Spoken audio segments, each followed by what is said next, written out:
Gusto mo bang mapalawak ang iyong kaalaman sa liturhiya? Ako po si Brother Alan Dale V. Adel at nandito na naman po tayo sa panibagong episode patungkol sa aral liturhiya.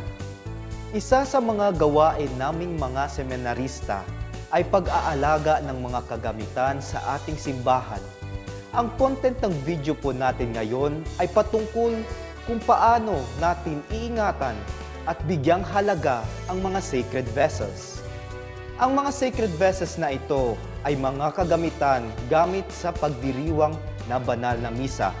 Ito ay ang chalice, cruets, ciborium at iba pa. Lingid sa ating kaalaman na meron palang tamang paglilinis na ginagawa upang mapanatili ang kalinisan nito. Habang tumatagal ay nasasanay tayo, hinahayaan na lang natin ang mga sacred vessels pagkatapos ng pagdiriwang na Santa Misa. O di kaya sapat lang sa atin na punasan o unting linis lamang. Ngunit kailangan natin pakatatandaan na kinakailangan po natin ito linisan ng maayos upang maiiwasan ang pamumuo ng anumang dumi na pwedeng magdulot ng sakit sa mga paring umiinom nito. Tandaan po natin, maraming paraan ng paglilinis ng sacred vessels. Ang paraan na ipapakita ko sa inyo ay basic o simple lamang. Sa paglilinis ng mga sacred vessels ay may dalawang parte, ang espesyal at ang regular na paglilinis. Uunahin muna ang espesyal na paglilinis at susundan ng regular na paglilinis. Ang regular na paglilinis ay katulad sa kung paano tayo naghuhugas ng ating mga plato at baso pagkatapos gamitin.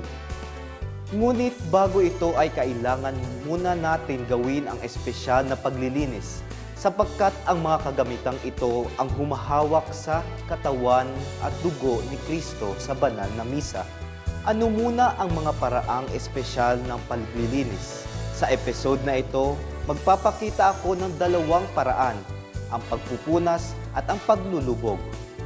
Dumako muna tayo sa paraan ng pagpupunas. Ang paraan na ito ay maaaring gamitin sa mga sacred vessels na gawa sa bakal o kahoy. Sa paraan na ito, ang chalice o ciborium ay pupunasan ng purificator. Maaaring basain ng kaunti ang purificator upang ang mga particles ng bread ay makuha. Pagkatapos ay ilulubog ang mga ginamit na purificators sa tubig upang masigurado na nadidissolve ang particles ng bread and wine. Pagkatapos ay ibubuhos ang tubig sa sakrarium at maaari ng labhan sa regular na pamamaraan ang purificator. Matapos punasan ang sacred vessels, ay maaari na itong dumaan sa regular na paglilinis sa pamamagitan ng pagsabon.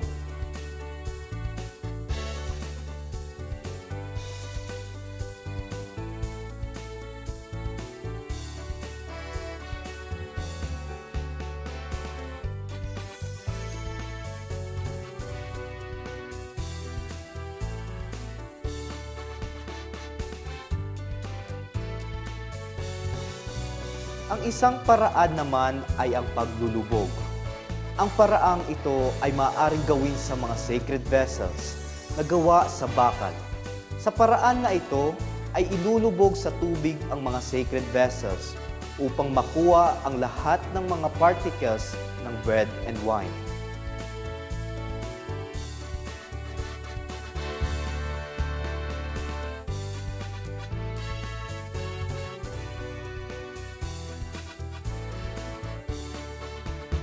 Paalala, huwag nating ibabad ng matagal ang mga sacred vessels sapagkat maaaring matanggal ang kulay nito. Pagkatapos ibabad ay maaari nang ibuhos ang tubig sa sakrarium habang ang mga sacred vessels ay maaari nang dumaan sa regular na paghuhugas.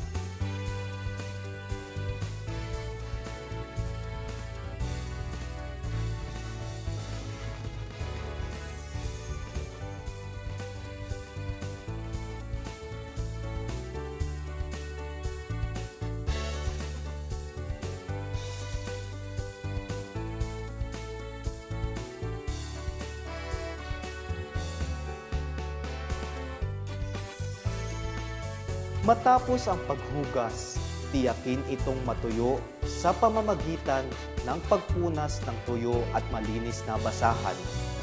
Tiyakin na malinis ito para sa susunod na pagdiriwang.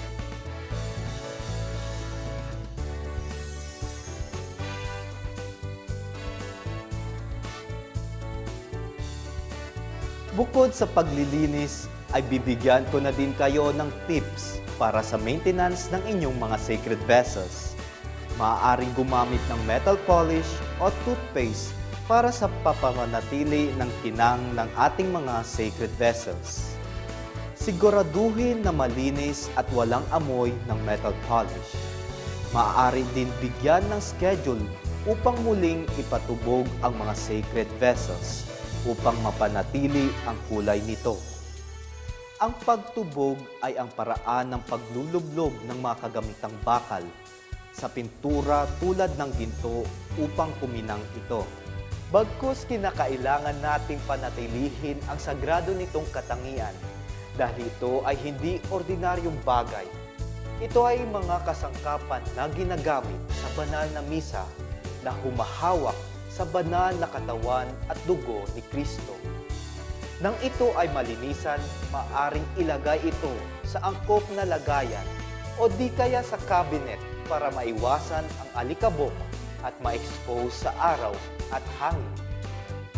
Gayunpaman, mahalaga na ingatan natin ng maayos ang mga sacred vessels dahil ipinapakita din natin ang debosyon, paggalang at pagmamahal sa ating Panginoong Hesukristo. Maraming salamat sa mga nanood dito sa channel. Naway may natutunan kayo. Please do not forget to like, share, subscribe, and hit the notification bell for more updates and videos. God bless.